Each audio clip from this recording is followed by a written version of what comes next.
에스라서 지금 읽은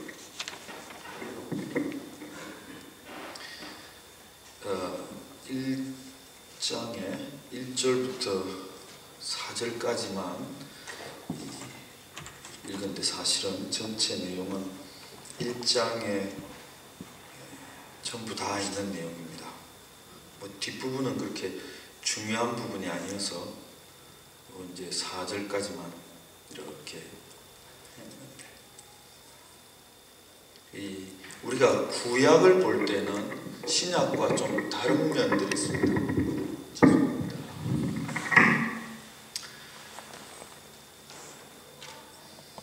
이 신약에서는 예수님이 한 개인의 모습으로 오셔서 그 모습이 참 초라하고 가진 것 없고 배운 것 없고 또 피부도 까무잡잡하고 말랐고 흠모할 만한 풍채가 없는 그런 모습으로 오셔서 죄인들을 대신하여 십자가에 죽으셨습니다. 예수님의 희생이 굉장하지 값으로 환산할 수 없을 정도입니다. 구약에서는 하나님이 여호와 혹은 야훼 하나님이 굉장히 율법의 하나님으로 무섭고 두렵고 떨리게 보이기도 합니다만은, 그래서 좀 구약을 읽을 때는 조심스러운 면이 있습니다. 그런데 이 구약은 신약의 그림자이고 신약을 지지하고 받쳐주는 부분입니다. 구약의 내용도 신약과 근본적으로는 다르지는 않습니다. 구약에 나와 있는 우리에게 소개된 여호와 혹은 야훼, 이스라엘의 하나님 또한 굉장한 희생과 수모를 많이 겪게 됩니다. 이거는 예수님처럼 인간의 모습으로 오신 것이 아니기 때문에 전체적인 오랜 수천 년의 역사와 세계사적인 좀 거시적인 면에서 보면은 하나님의 희생과 수고가 참 사람이 볼 때에 참 하나님이 굉장하신 분이구나. 하나님이 구약시대 때부터 그렇게 하셨기 때문에 이 하나님을 섬기는 사람에게 있어서 희생과 수고는 피할 길이 없습니다. 하나님은 신약 구약을 불문하고 어느 시대든지 왕이시고 우주 만물을 지으신 창조자이십니다. 근데 그분이 이 구약의 아브라함을 택하고 이스라엘 백성들을 선택하고 나아가는 과정을 보면은 전체 이 세계 역사와 종교의 이런 형태를 보면은 하나님이 사람이 만든 종교, 그 종교가 사람이 종교를 만들어서 나아가는 소위 말하는 고등 종교라고 하는 과정을 하나님도 그 과정을 밟아가세요. 그럴 이유가 전혀 없으신 분이신데, 옛날에는 이 하나님이 아브라함에게 나타나서 하나님이 아브라함의 가정의 신이 되기 시작합니다. 그 외에는 하나님이 창세 이후로 아담과 하와가 범죄하고 사람이 흩어지고 바벨탑 이후로 하나님을 다 잊어버렸기 때문에 하나님을 알지 못합니다. 아브라함에게 하나님이 나타나셔서 보이시고 난 다음에 하나님은, 여호와 하나님은 아브라함의 신이에요. 한 개인의 신입니다. 아브라함이 그 집안의 가장이고 주인이기 때문에 그 집안의 수호신에 불과하게 여겨집니다. 다 집집마다 자기 신들이 다 있거든요. 하나님도 그런 대우를 받는 거예요. 남들이 볼 때는 우리 집에는 이런 신, 저 집에는 저런 신인데 아브라함네 집에는 저런 신을 섬긴다더라. 아주 동네 신과 같이 취급을 받습니다. 그리고 아브라함이 하나님의 축복을 받아서 커서 씨족을 이루고 부족을 이루면서 그는 부족의 신이 됩니다. 그래서 이 옛날은 부족 간의 전쟁은 신들의 전쟁입니다. 나라 간의 전쟁도 신들의 전쟁이고, 그래서 그 나라가 이기면은, 그 부족이 이기면은 그 부족과 나라를 지원하는 신이 더 세어서 이겼다고 생각하는 거예요. 그러니까 하나님이 참 사람의 생각으로 볼 때 왜 저렇게 하시나? 그냥 하늘에서 천둥과 번개가 막 번쩍거리고 우박이 쏟아지고 하늘이 캄캄해지면서 내가 이 세상 만물을 지은 하나님이다, 나를 경배하라, 이러면 뭐 모두 다 꼼짝 못할 거 아닙니까? 모든 우상과 잡신들은 번개 맞아서 다 불타고 없어져 버리고, 누가 하나님 앞에 설 일이 있겠어요? 하나님이 한번 쓰나미를 일으켜서 우상 숭배가 심한 그런 땅덩어리를 한번 썰어버리고 이러면은 하나님의 이름은 전 세계에 금방 퍼지고 이 잡신들은 자취를 감춰버립니다. 근데 하나님이 그러시지 않거든요. 이스라엘이라는 아주 숫자가 작습니다. 수십만, 그전에는 수만, 많아야 수백만. 그 당시에만 해도 지구에도 수억 개의 인구인데 그런 수십만이 섬기는 하나의 조그만한 나라의 신에 불과하게 여김받는 거예요. 그러니 이 사람이 볼 때 이거 말이 안 되는 겁니다. 진짜 신인, 진짜 하나님이 사람이 만든 온 수십 수백 가지 잡신들 틈에서 똑같이 사람들이 여김받는 거예요. 서로 경쟁해가 싸워 이기면서 우리 신이 이겼다, 니네 신이 이겼다. 이스라엘 백성들이 제대로 하나님을 섬기지 않아 해서 징계를 받을 때 주로 전쟁에서 지게 됩니다. 그럼 저쪽에서 니네 신을 우리 신이 제압했다, 뭐 이런 사람들이 생각하는 거예요. 그 당시에는.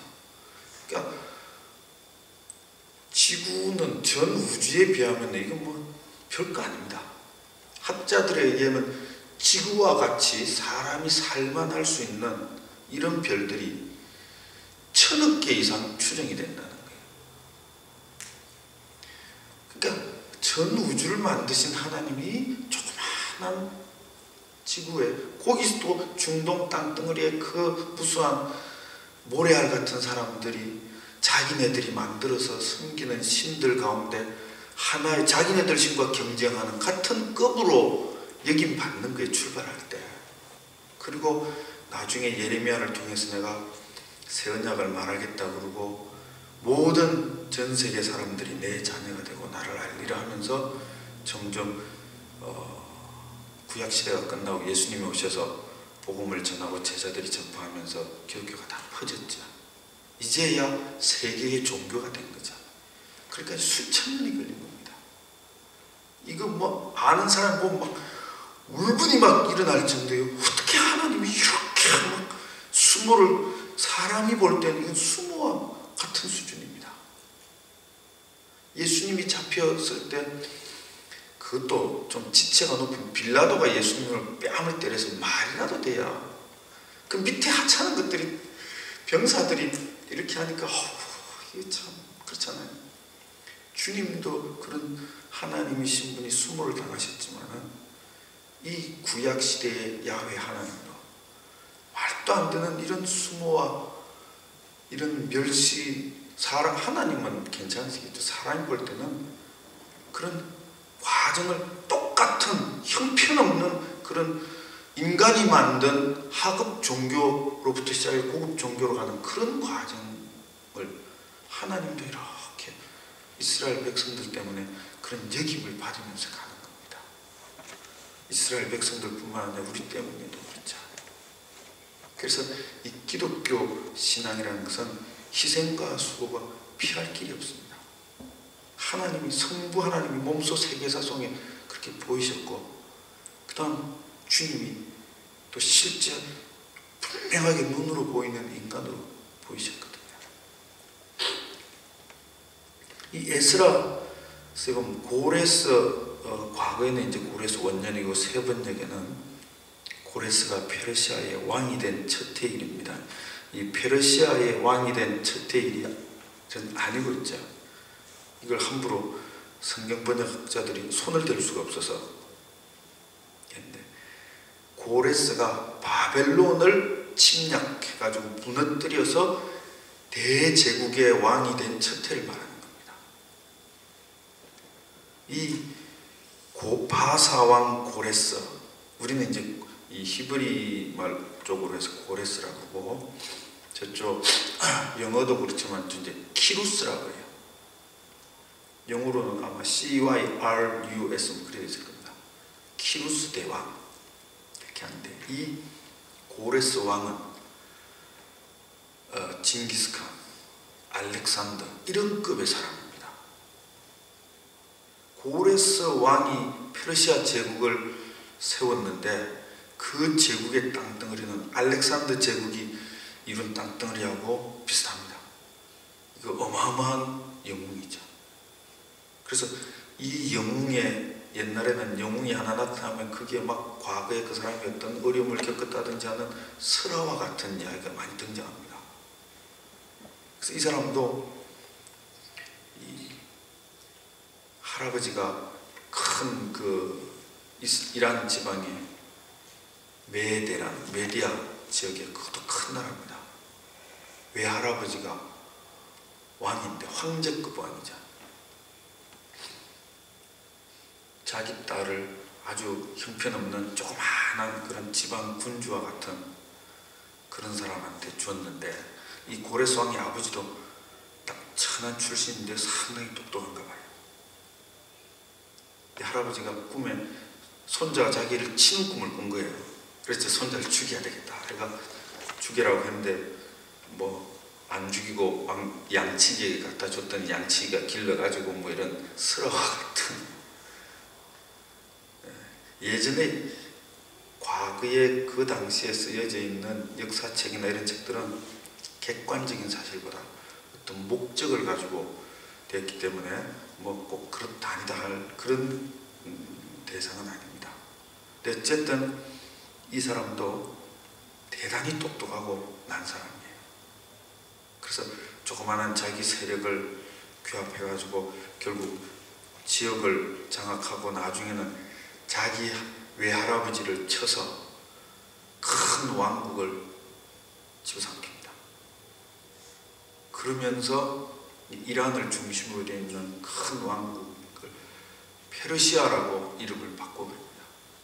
그래서 이란에서는 이 페르시아 고레스 왕이 제국 창건했다 그러죠. 만든 이 페르시아를 이란의 건국의 시작이라고 봅니다.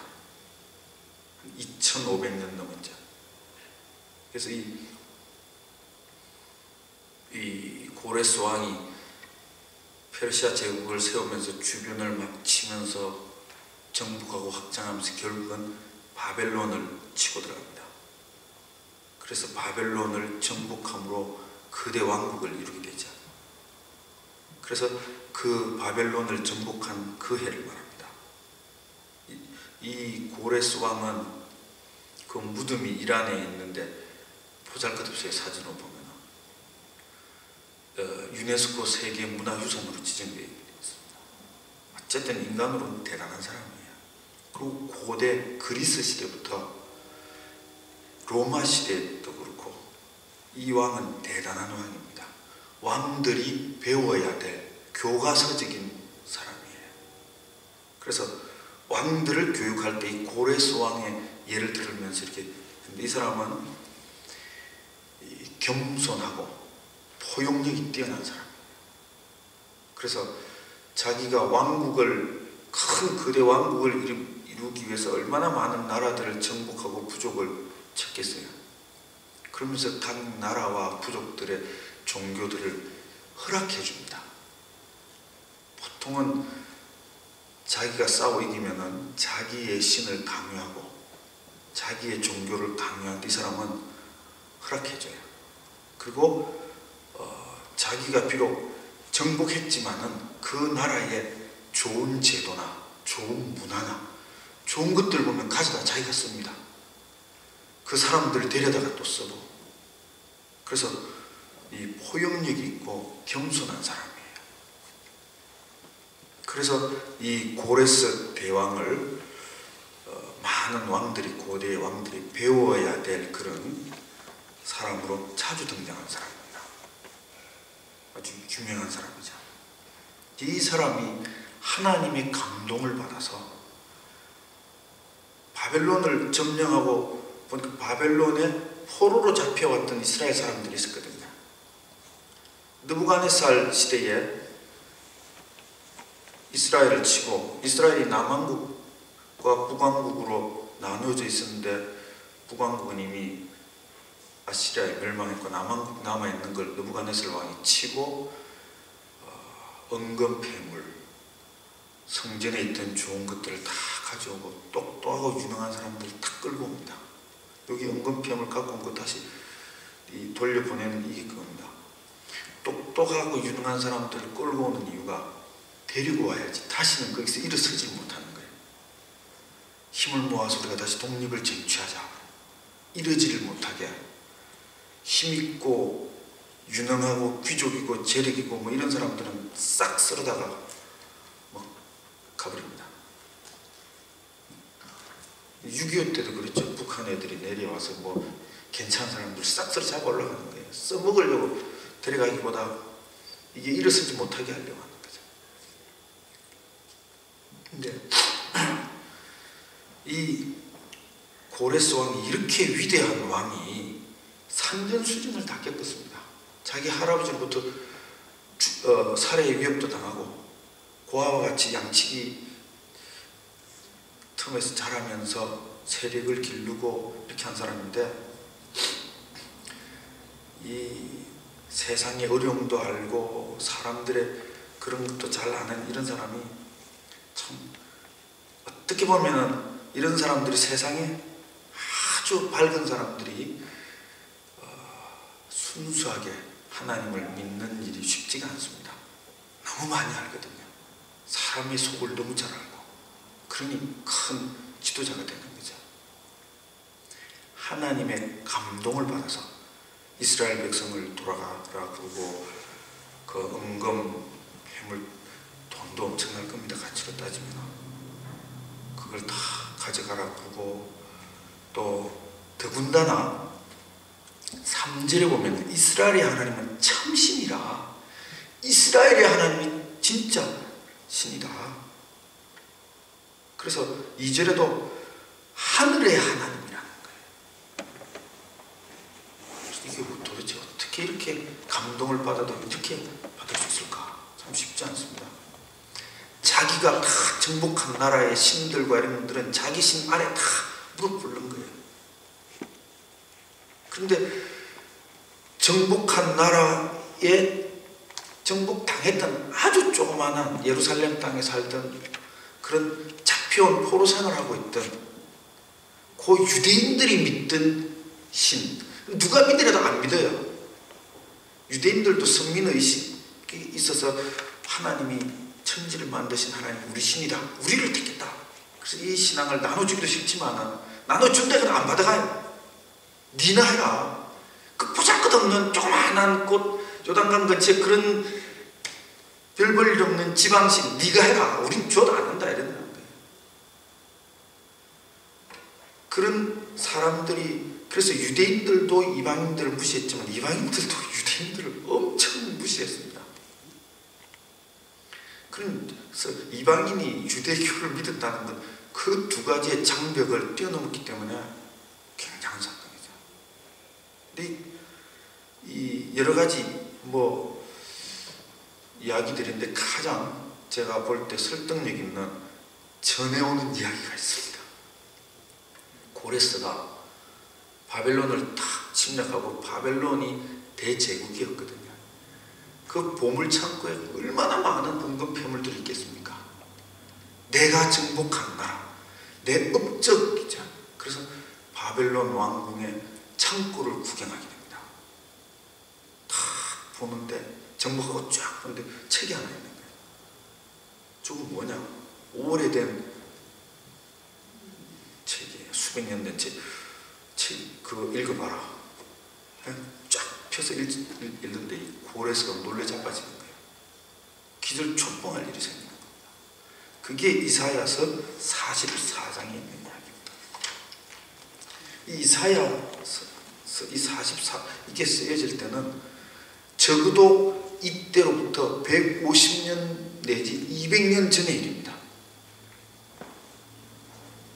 44장 맨 뒷절 28절에 뭐라고 되어 있느냐 하면은 고레스에 대하여는 이르기를 내 목자라 그가 나의 모든 기쁨을 성취하리라며 예루살렘에 대하여 이르기는 중건되리라며 성전에 대하여는 내 기초가 놓여지리라 하는 자니라.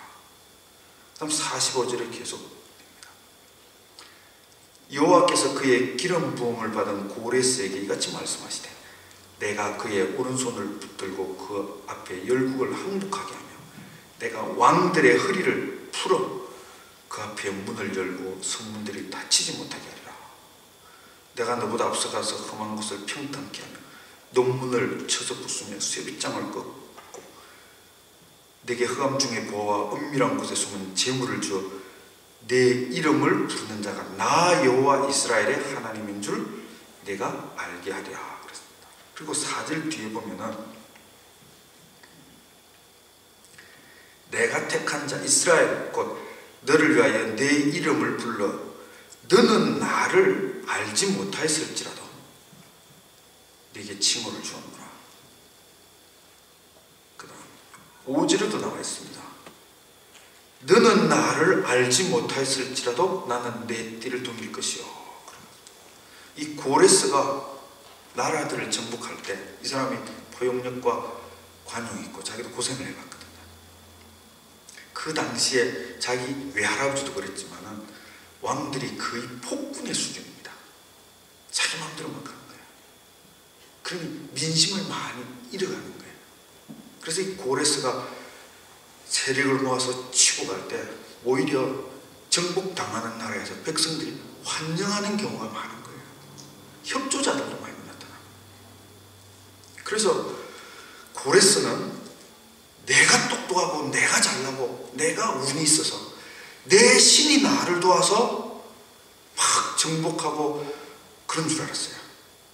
쉽게 막 바벨론도 그 주변에 이렇게 깊게 보통 바벨론도 그렇지만은 이 성 주변으로 이렇게 해가지고 해제라고 그러죠. 물을 이렇게 파는 물이 있습니다. 이 성문을 열고 다리가 탁 하기 전에 들어가질 수가 없어요.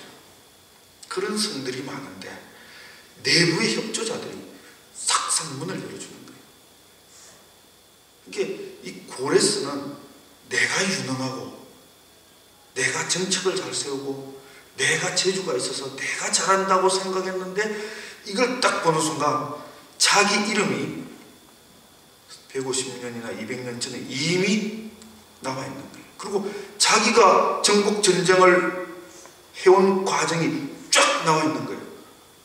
완전히 기질초풍할 노릇이죠. 그 어떤 잡신들도 그냥 신으로서 뭐 이렇게 하고 네가 전쟁에서 이길 것이다, 네가 나가서 뭐 할 것이다, 동쪽으로 가라, 귀인을 만날 것이다, 뭐 그런 거지. 200년 300년 앞서서 어떻게 될 것이다 정확하게 이름을 지명하면서 예언을 하지는 않습니다. 그런 것들이 없습니다. 뭐 노스트라다무스인지 뭐 무슨지 한 것도 모호하죠. 귀에 걸면 귀걸이, 코에 걸면 코걸입니다.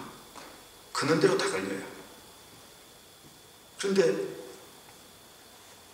하나님이 이사야 선지자를 통해서 고레스라고 정확하게 이름까지 지명해가지고 내가 그를 불렀고 너는 나를 몰라도 나는 너를 세상의 왕이 되게 이렇게 이끌었다. 이게 놀라자마진 일이죠. 하나님의 역사가 이렇게 이루어지는 것들이 또 있습니다. 그래서 이게 그럴듯한 이야기예요. 에스더서 6장에 보면은 그때 바벨론 시대도 그 있잖아요. 하만이라는 이 악한 바벨론의 총리가 성문을 들락날락하는데 이 모르드게라는 유대인이 자기한테 인사를 안 하는 거예요. 이런 쳐 죽일 놈. 그래서 유대인 그 모르드게만 해결하는 게 아니라 유대인을 다 죽여야 되겠다. 그래서 음모를 꾸며서 유대인을 다 죽이려고 조서를 내리고 그 다음 모르드게를 자기 집에 달려고 고가 50규빗이라고 하는 이러한 이 데다가 목매달아 죽이려고 준비까지 다 해놨습니다. 그래서 에스더가 난리 났죠. 금식을 하라 그러고 이제 왕 앞에 나가려고 애를 나가서 왕이 웬일이냐, 내가 잔치를 베풀 테니까 와서 드시옵소서. 일단 왕을 먹여놓고 기분 좋게 해놓고 이야기하려고 막 애가 타 있는 거예요. 근데 그 밤에 아하수에로 왕이 잠이 안 오는 거예요. 그래서 왕들의 그 일기를 가져와봐라. 한국 같은 조선왕조실록을 가져와봐라. 그 뭐 재미가 있겠습니까? 읽어봐라. 근데 마침 딱 펴서 읽는 게 아하수에르가 왕이 되었을 때 그 아하수에르를 살해하기 위해서 음모를 꾸몄는데 모르드게가 그걸 적발해가지고 그 사건을 해결했거든요. 그 부분이 탁 나오는 거예요. 그래서 이 시종을 불러서 모르드게에게 무슨 상을 내렸느냐? 내린 적이 없다는 거예요. 그래서 야, 상을 줘야 되겠다. 그랬는데 나중에 하만이 와서 모르드게를 죽이니 살리니 하니 왕이 그 하만을 내버려 두겠습니까? 하나님이 딱 정확한 타이밍에 이 책에 그렇게 많은 부분들 가운데 딱 펼쳤는데 그 부분이 나오는 거예요. 그렇다고 우리도 그러면 안 됩니다. 성경책 이게 하나님의 뜻이다. 그렇지만 안 되고 있지. 그래서 여러분이 고레스라고 생각해보세요. 이 심장이 멈출 일입니다. 와, 이스라엘의 신이 진짜 신이구나. 진짜 참 신이고 세상을 다스리는 분이구나. 그런 고백이 안 나올 수가 없습니다. 그리고 44절에 있는 것처럼 예루살렘이 죽는 데라. 옛날에는 신들이 자기 영구지가 있기 때문에 옛날 사람들 생각에, 그래서 예루살렘에 계신 여호와께서 자기 백성이 잡혀갔으니까 다시 돌아와서 섬기를 원하시는구나. 돌아가라는 거예요. 은근폐물 가지고 다 돌아가라. 그리고 또 하나 나중에 고레스가 그랬다는 게, 이스라엘에 이렇게 기별을 하면서 니네들이 여호와 하나님께 기도하면서 내 신이 좀 잘 되게 잘 봐달라고 기도해다오. 예전에는 그 태어날 때부터 그 집안의 신이고 나라의 신이고 그렇기 때문에 다신 신앙이 그냥 바뀌기가 쉽지 않습니다. 고레스는 어쨌든 이스라엘의 예루살렘에 계신 하나님이 진짜 신이구나, 엄청난 능력이 있는 대단한 신이구나 라는 걸 느꼈는 거예요. 그래서 돌아갈 때 유대인들은 기쁜 마음으로 이제 돌아갑니다. 막 은근폐물을 가지고 이제 가기 시작하는 거죠. 하나님이 이 예레미야를 통해서 예언하신 것들이 이루어지기 시작하는 겁니다. 다시 돌아오리라 하는 거죠. 그래서 우리가 이 세상의 부귀와 성공 이런 거는 하나님의 손에 달려 있습니다. 그가 불신자라고 할지라도 고레스와 같은 하나님의 백성이 아니었어도 하나님이 자기의 일과 자기 백성 이스라엘의 일을 이루어가는 데 있어서 그를 위대한 왕으로, 정복왕으로 세우고 그를 지원하고 후원하거든요.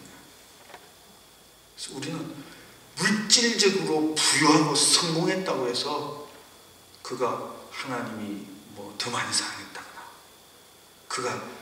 그가 믿는 종교가 더 위대하다 그런 건 아닙니다. 초월한 따지면 예수님은 얼마나 초월하셨겠어요. 물질의 소유, 명예와 권력의 소유, 하나님이 전적으로 주관하시긴 하지만은 하나님이 주관하신다고 하나님의 백성들에게 다 풍성하게 주고 그런 게 아니거든요. 물질적인 것과 하나님이 그 자녀를 사랑하는 것과는 문제가 다를 수 있습니다.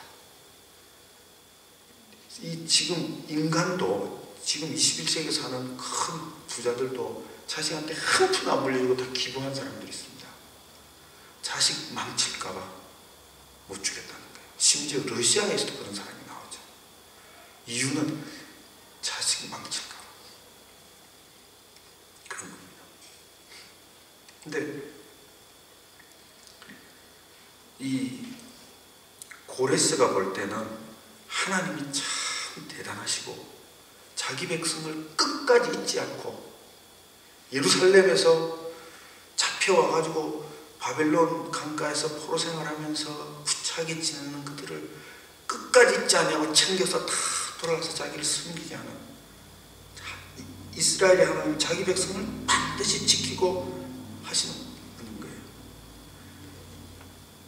그러면서 하나님이 자기 백성을 지키고 인도하는 것이 참 부럽기도 하지만은 한편으로는 또 다른 생각이 우리가 들 수가 있죠.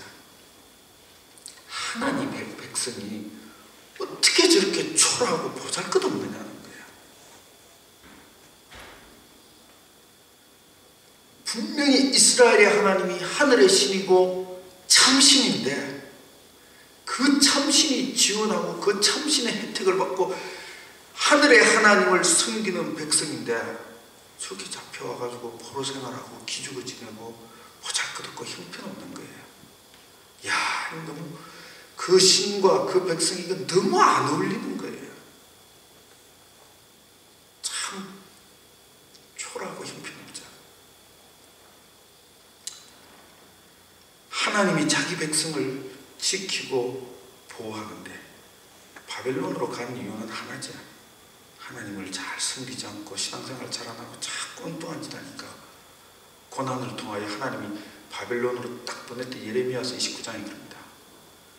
가서 믿음이 더 좋아져서 돌아오게 하나님 만드는 거예요. 너희는 내게 부르짖으라. 내가 응답하겠고 너희를 향한 생각은 재앙이 아니라 소망이요 장래의 희망 주려 하니라 그러거든요. 바벨론으로 잡혀갈 때 그 이야기를 합니다. 너희는 전심으로 나를 찾아라. 그럼 내가 만나겠고.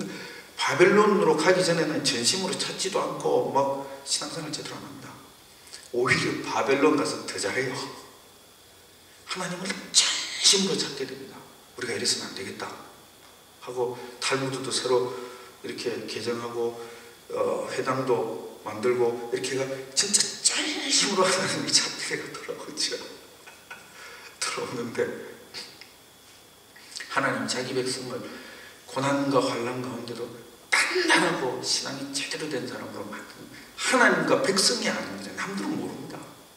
내가 고난당하고 내가 어려움당하고 내가 어떤 때는 사업이 망해서 사채업자한테 쫓겨가기도 하고 자식이 말 안 듣고 막 속상하기도 하고 병들기도 하고 여러 가지 일을 겪습니다. 남들이 볼 때는 어떻게 당신이 하나님을 섬긴다고 하면서 하나님을 믿는다고 해서 네 하나님이 만왕의 왕이라고 하면서 이게 뭐냐 이게. 남들은 모르죠. 고레스는 이거 모릅니다. 왜 이렇게 됐는지.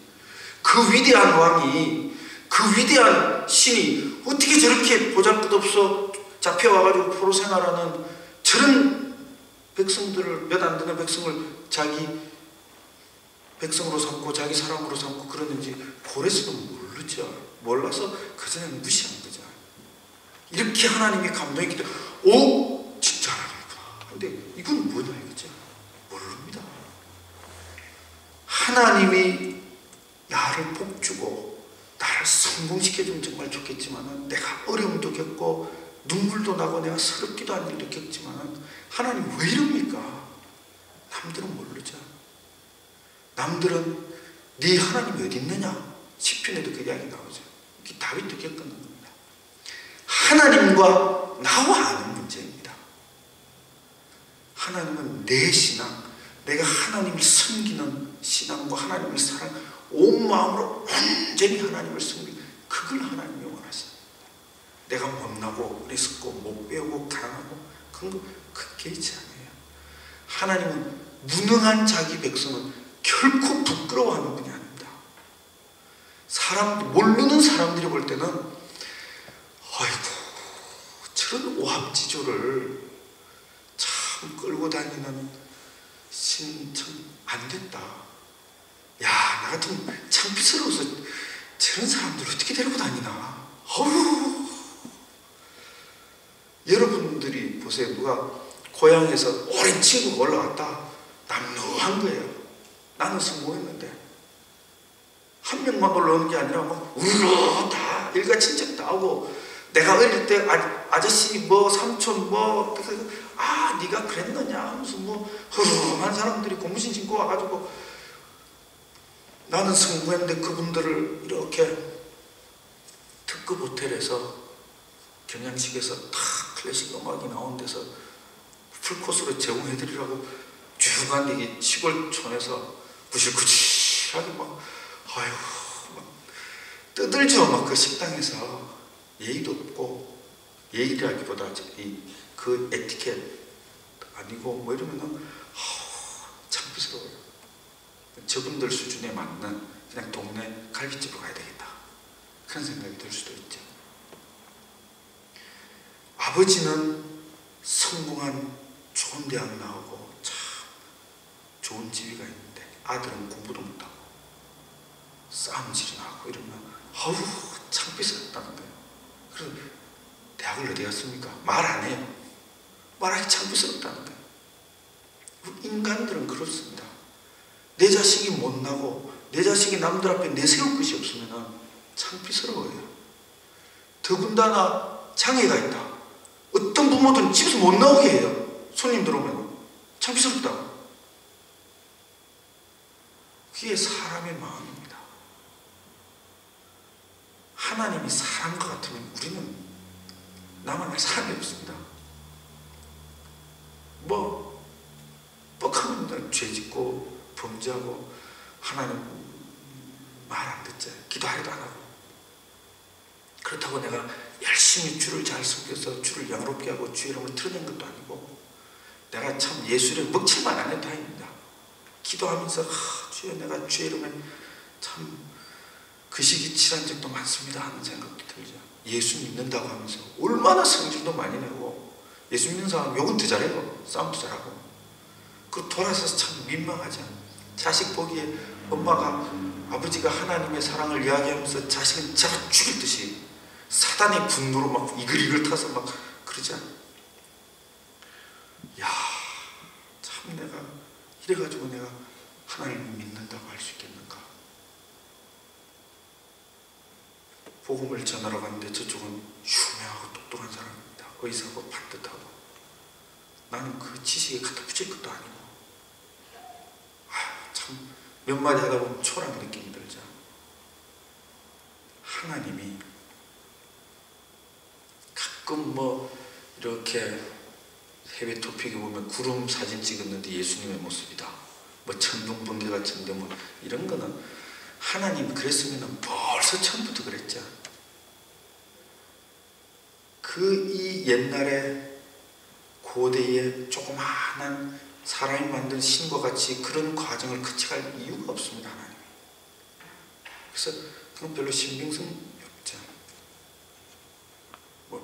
그냥 참고로 그런 거고. 그러면서 하나님이 그런 것처럼 화려하게 자기를 탁 나타내고 멋있게 탁 나타내고 자기 백성을 그런 사람들로 삼으려고 하면은 우리는 못 견딥니다. 하나님은 내가 하나님을 부끄러워할 수는 있지만 하나님은 나를 부끄러워하지 않습니다. 아무리 못나고 어리석고 제가 심지어 육체적인 장애인이고 또 정신적으로 제가 문제가 있고 제가 세상적으로 사회적으로 보잘것없어도 하나님은 자기 백성을 절대 부끄러워하지 않습니다. 못 나가지고 싸움에 져서 바벨론으로 잡혀가서 포로 생활해도 자기 백성을 부끄러워하지 않아요. 내가 하나님을 부끄러워하면 문제가 큽니다. 하나님은 내가 그렇게 못나도 자기 자신이 나를 위해서, 이스라엘 백성과 우리를 위해서 그 사람이 만든 형편없는 그런 인위적인 신에서부터 큰 고등 종교의 신으로 발전한 하나님은 그럴 필요가 없는 분이 그런 과정을 거쳐가시면서까지 나를 사랑하셨는데, 내 주가 되시고 나의 하나님이 되셨는데, 남들은 그런 거 모르죠. 하나님은 그런 과정을 거치시는 거. 내가 하나님을 부끄러워한다는 것은 참 곤란한 겁니다. 그래서 네가 나를 부끄러워하면 나도 너를 부끄러워하리라. 우리는 하나님을 부끄러워해서는 안 되죠. 내가 부끄러울 때랍니다. 나 자신이 하나님 앞에. 그런데 나는 나도 나 자신이 부끄럽기 짝이 없는데 하나님은 자기 백성을 결코 부끄러워하지 않는다는 겁니다. 이 고레스와 같은 위대한 왕 혹은 알렉산더, 징기스칸 이런 사람을 자기 백성으로 삼으면 얼마나 좋아요. 그럼 엄청난 제국이 순식간에 기독교의 땅이 되어버리거든요. 그리고 수많은 오합지졸들을 다 자기 백성으로 데리고 있는 것보다 고레스나 알렉산더 이런 사람 한 명을 딱 자기 백성으로 삼아서 드러내면은 이야, 이스라엘의 신이 대단하구나. 아무나 저 신의 백성이 되는 건 아니겠구나. 서로 그 신의 백성이 되려고 막 엄청나게 유력자들이 애를 쓰고 뭐 그럴 겁니다. 하나님은 전혀 그런 분이 아니에요. 오히려 그 사람들이 볼 때 마땅히 무시당할 만한 형편없는 포로로 잡혀 있는 자들입니다. 하나님이 뭐 은근 폐물이 없어서 거기에 있는 거 가져다가 옮겨다 갖다 놓으라 했겠어요. 백성이 없어서 돌들로 아브라함의 자손을 만들 수 있는 분이 그 잡혀있는 자들을 풀어서 보내라고 고레스를 그렇게 감동하셨어요. 하나님이 뭐든지 할 수 있는 분입니다. 할 수 있지만은 하나님은 못나고 그래서 자기 백성의 손을 통해서 하기를 원하시고, 그래서 엄청난 부자를 감동해서 헌금할 수도 있지만은 예수님 시기에도 과부 두렵다.